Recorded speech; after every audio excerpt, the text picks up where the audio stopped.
guys, and welcome back to another video on my channel. I'm not even going to give the dog disclaimers at the beginning of these videos anymore because if you watch my videos you kind of know the drill, but there is something else that I wanted to tell you guys before we get into today's case.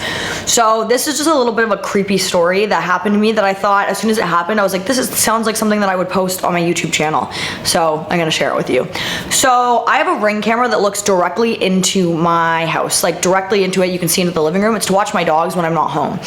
And so this one day I opened the Ring camera and I'm looking at it on my phone and I can audibly hear somebody go so I'm assuming that my big dog opened the back door because she does that when it's not locked, and I thought that my neighbor was outside smoking because they smoke and I could hear them coughing through the Ring camera. But when I got home, the door was closed and locked, so there was absolutely no way that the dog could have opened the door, which means that where the heck was the coughing coming from? So when my fiance comes home, I tell him this, and he goes, yeah, I kept checking the Ring camera all day, but I couldn't hear anything over the TV. I'm like, what? He's like, yeah, I could hear the TV. I could hear people talking on the TV all day every time I checked the Ring camera. I go, the TV was never on. I wouldn't leave the house and leave the TV on. I used to do it when the dogs were both puppies, but I haven't done it since then, like in a really long time. So I'm like, no, the TV was not on. So I'm like, that's weird, but I just kind of brushed past it. The following day after this has happened, I'm in the shower and I audibly hear somebody go, hello? I'm pretty sure it came from the Ring camera. I have no proof that it came from the Ring camera, but the Ring camera is unplugged until further notice and I will probably never use it again. But I thought it was really, really creepy, especially because my house is tiny. Like you can see pretty much all of it from the Ring camera except for like 2 rooms. So super, super creepy. And I thought that you guys might find that interesting. So with that all being said, let's get right into today's case. The man that we are going to be discussing today is a man by the name of Marcum, and he is a 21-year-old electrical engineering student. And I'm actually surprised that I've never heard of this case before because it's definitely something that I thought I would have come across at some point in my looking for topics to talk about on this channel. But anyways, in 1995, Mike decided that he wanted to create a time machine because he thought that he could use it to go back in time and win the lottery. Mike was definitely like an amateur inventor. He didn't have any science training or anything like that, but it was pretty well known to his family and friends and people that knew him that he loved to invent things, he loved to build things and like tinker around with things like that. And that's what he liked to do, and he was really, really good at it. And anybody who knew him said that he had a natural act for building things like this. And that's really all the background information I have on this man. I could not find a single thing else besides that. During this time, Mike was working at a factory, but he would use all of his free time when he was not either working or at school to build all of these like electrical things. And he decided at this point that he wanted to build a Jacob's ladder. And if you're anything like me and you have absolutely zero idea of what that is, I will read you the Google definition and I will put some photos of a Jacob's ladder here. As an electrical device, it's a high voltage apparatus with an arc that appears to climb upward. So just bear with me through this part of the video because now I'm going to try and explain to you what Mike was trying to do, and I was never good at science or math or anything like that, so I really have no clue what I'm talking about, but I am going to try and do my best. So from my understanding, what Mike wanted to do was make a modified version of a Jacob's ladder. So first he built a transformer, and I'm not going to break this down as intensely as I should because I know I will get the information incorrect and I don't want to do that. But he was able to build his own transformer and had over 20,000 volts providing him with his needed power supply. Next, he would need climbing rods or conductors, and for this he used wire hangers, and then he wanted to use lasers to heat the area around the conductors because they are very sensitive, and even the slightest change in the temperature would be enough to put them out. And he removed the lasers from a CD player and used that for the lasers in his Jacob's ladder. So Mike fired up this Jacob's ladder, but when he fired it up, his invention didn't work. So he walked back over to turn it off, and when he did, he noticed this like wave of heat over top of the conductors. Like, you know when you're looking at the road from the back, like when you're in a car and you're looking at the road and you can see the like smoke over it or whatever, that's what he was seeing. And he thought that this kind of looked a little bit like a portal, so he went and picked up a nearby screw and threw it into whatever the smoke was. And when he did that, the screw did vanish into whatever the clump of heat was, and he didn't know if the screw had vaporized or if like something else had happened to it, maybe it burnt up. But quickly, just seconds after he was trying to think about what could have possibly happened, the screw fell back out of this little like portal like thing and hit the floor. Now, Mike was obviously absolutely stunned by this. He couldn't understand what was happening and he wanted to mess around with it, but just as quickly as he was thinking about what was going on and as quickly as the screw disappeared, the lasers for the Jacob's ladder completely burnt out and stopped working. Even though his invention had stopped working, Mike couldn't stop thinking about what this could have possibly been, and he convinced himself that he had created a time machine. This entire case reminds me so much of the movie Flubber. Like, it definitely would have been something that Disney would have like picked up and turned into a movie or something. Anyways, Mike decided that he wanted to make another one of these machines. However, the first one was only 18 inches tall and he wanted to make the new one to be 8 feet tall, meaning that he would need much larger conductors, similar to like power poles. Like, those are how big of conductors he would need. Mike, knowing that he would need these huge transformers, he talked to some of his friends and they drove down to the King City, Missouri power plant and they took 6 industrial grade transformers that they didn't think would be used by the city. Mike had actually tried and failed several times to rebuild this machine with the 6 stolen transformers, and at one point he actually was successful. However, one of these times he had turned on the machine or his invention and there was a loud crack and then absolutely nothing, and I mean nothing. All of the power in his house had completely gone out, and it had turned out that he found out later on that not only did the power in his house go out, but several of the other homes in the small town that he lived in had also completely lost power due to his invention. So again though, at some point Mike was successful in rebuilding a bigger version of the time machine and he started throwing items into the portal that this machine was creating. However, the difference this time is that the items that he was throwing into the portal were not reappearing. So he was just messing around with this when all of a sudden he heard a loud banging on his door. When he opened the door, he was met with 8 police officers with a warrant to search his property.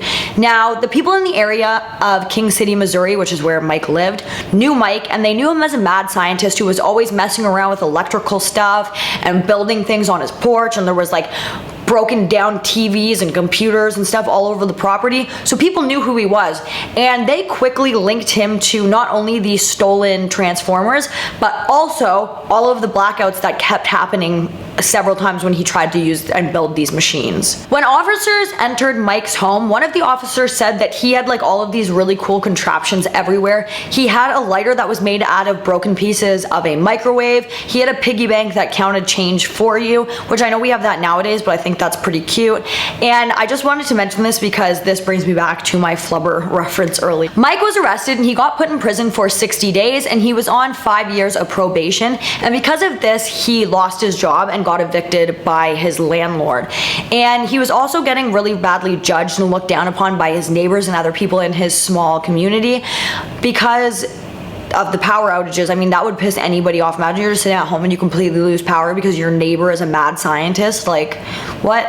So, but his case was definitely catching traction and getting more people, and at some point it reached none other than Art Bell, who I'm sure a lot of you guys are very aware of because he used to have a radio show called Coast to Coast AM, which I absolutely loved. Because of all of the hate that he was getting and because he didn't have a job or any reason to stay in King City, Missouri, Mike relocated to Kansas and he was still trying to build that time machine. Just now he was trying to build it in his backyard.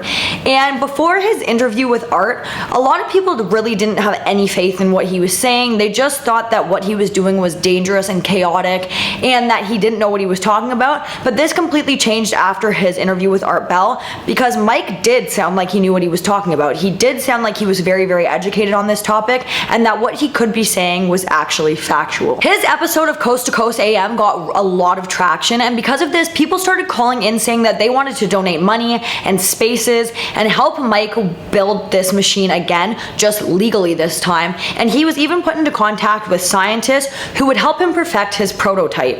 It had taken several years, but with all this help from Art Bell and other people who were calling into the show, he was able to recreate a much bigger version of this exact invention that he had previously made. When Mike was close to being done building the machine again, he called back Art Bell and told him that he was about 30 days out from being completely done building what he believed was a time machine. And this really excited Art Bell, who said that he also really wanted to see the machine and that he would stop by one day to see the machine and the area where he was building the machine, which was now in a warehouse, that Mike was given money by people who donated through Coast to Coast AM. But when Art stopped by to see Mike, there was no sign of him anywhere, and the machine was not in the warehouse. I should just mention here that they did a lot of test runs with this time machine, similar to throwing the screw in, but the objects that Mike would throw in were a lot larger, and then again they would be thrown back. And I should also mention that when Art went to see the time machine, it was several days, if not months, after the phone call. Art was really interested in what Mike was doing, and he hadn't heard from him for a little while, so he thought that he'd just stop by, but Mike was not there. And Art wouldn't hear from Mike until 18 years later, when Mike called in to Art's show Midnight in the Desert, and this year would be 2015. And when he called in, he told Art that he had successfully built a time machine. He said that he was messing around with the time machine. He didn't know where he would have ended up or how it would have worked, but he decided that he was just going to go for it, and he emptied out his pockets and then dove into the machine. Mike told Art that after he came to, after going through the time machine, he had a really bad headache, and he was in a large empty field. He didn't know who he was. He couldn't remember how he got there, but once he got up and started moving, his memory started to come back.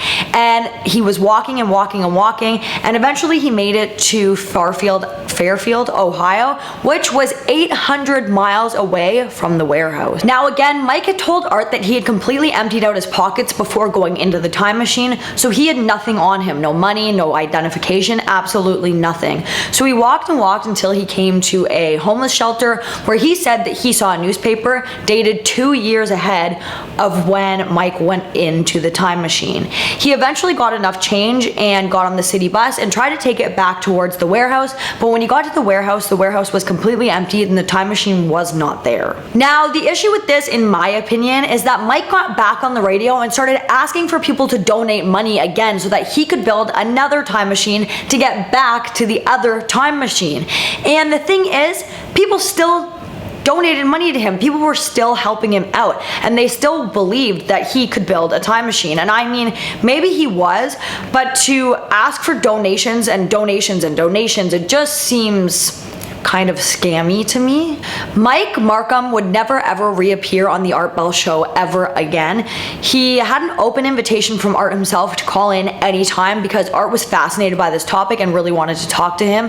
But again, Mike never called in again, and sadly, Art Bell did pass away later that year in 2015. However, a caller did call in to the Art Bell show, and I hope that I'm going to explain this correctly. It was kind of confusing even when I was doing my research, but another caller had called in and told Art about this article that he had found from the 1930s of a man who had mysteriously drowned and was found inside of a metal tube with this kind of like remote control thing inside of the tube with him that people just couldn't make sense of.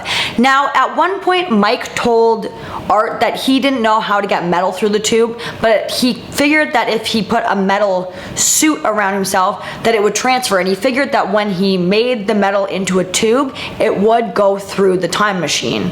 The man who was found in the 1930s was never identified, and because of this, that led people to believe that maybe it was Mike Marcum and that he had time traveled back to the 1930s. Mike Marcum is still alive today, although I'm not really sure what he's doing, and scientists do say that if we were able to time travel, the method in which Mike Marcum built his machine, that would be the way to do it. So, do you believe that this man created a time machine? Now, a lot of the evidence in this case does, in my opinion, point to it being made up. I mean, if Mike was that man in the 1930s, he wouldn't be alive today because that man drowned. I do think that Mike was working on building a time machine because there was evidence to prove that he was in fact building a time machine, but I don't know if it actually worked, because also too, if Mike had time traveled back 2 years or ahead 2 years,